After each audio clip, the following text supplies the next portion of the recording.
This is the Olight i3T EOS in carbon fiber.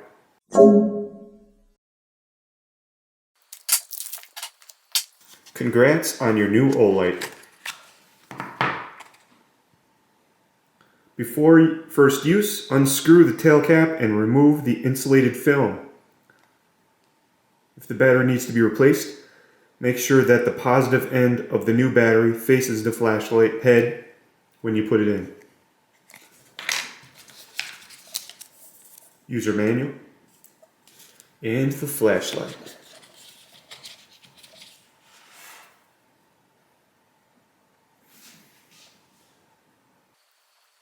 Looks like there is a battery in there. And there's the film.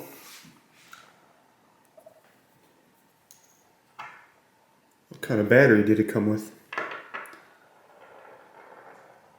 Alkaline.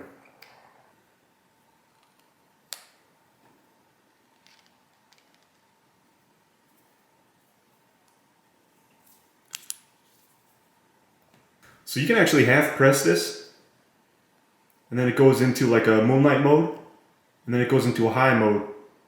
That's pretty cool. Or you can full click it, and then it will keep it on.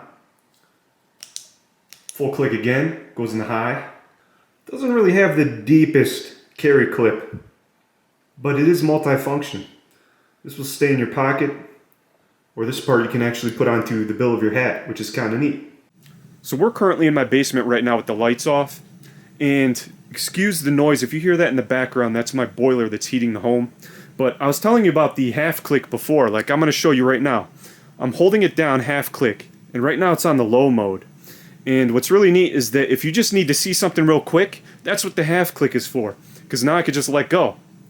If you press it again, it goes into a high mode and let go. But if you want to keep it on all the time, you do a full click, and now I don't even have to hold down on the button.